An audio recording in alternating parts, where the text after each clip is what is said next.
7 people, 1 island, a million coconuts. An endless loop of cruel fate. Here on Gilligan's Isle. No matter when you were born, you probably know how Gilligan and his fellow castaways became stranded on that tropical island. Jonas Gumby, aka the skipper, and first mate Willie Gilligan take 5 passengers on a 3-hour tour somewhere off the coast of Honolulu. They hit rough weather and end up shipwrecked on an uncharted desert island, where the 7 unexpected companions have to learn to survive on an endless supply of tropical fruit. Because Gilligan's Island was a TV comedy, their survival was never really difficult.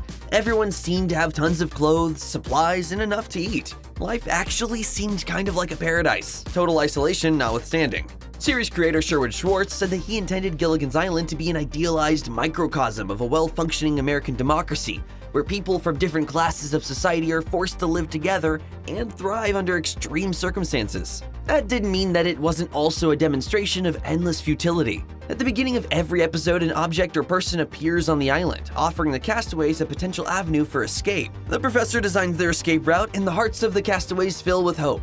Then, like a cosmic agent of fate, Gilligan bungles the escape, and the castaways once again sink into despair. And at the end of it all, the castaways never made it off the island when the show suddenly, unceremoniously ended in 1967, with an episode that put Gilligan in a dress and almost made him a sacrifice to a volcano god. I'm not gonna dress up like a girl, and you can't make me. You can't make me. You can't make me.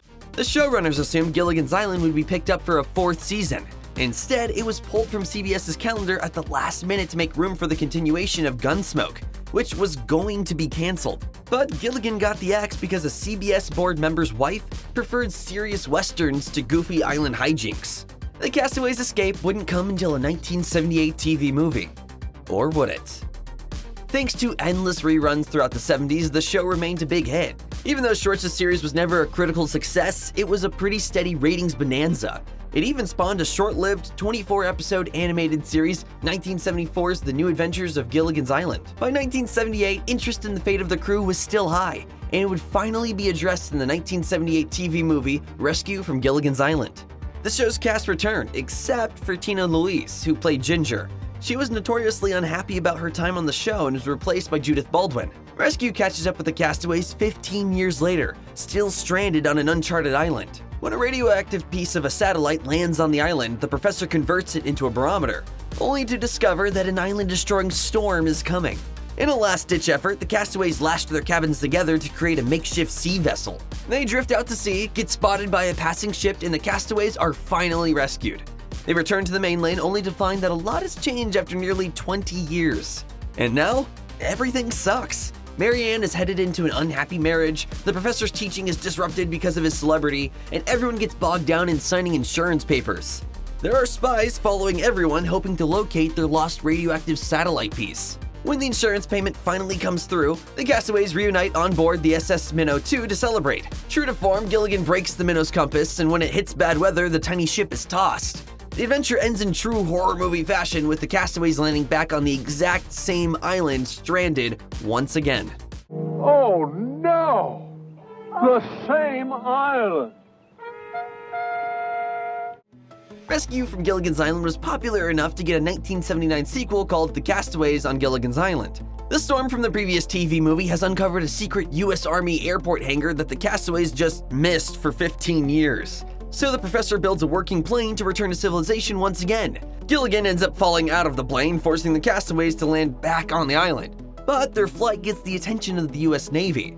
The island is finally mapped and made a US territory, and the castaways are saved for good. The second half of the TV movie was intended to be a pilot for a spin-off series where the Howells open a beach resort on their old island, with guest stars regularly visiting to escape the stress of the real world. It seemed like the castaways' adventure was finally at an end, the last remnants of the uncharted island having been commercialized. But the Howells series never ended up happening. In 1981, the final live-action Gilligan adventure took place, and it was the weirdest one yet. The Harlem Globetrotters on Gilligan's Island sees the title basketball team crashing on the newly formed beach resort. At the same time, a rival of Mr. Howell dupes the young Thurston Howell IV into signing away the rights to the resort. To win it back, the Globetrotters have to win a game against the rival's basketball team, which is made up of robots. One more non-canonical animated spin-off showed up in 1982. Gilligan's Planet takes the castaways into outer space for 13 episodes, where they generally dealt with robots and alien invaders.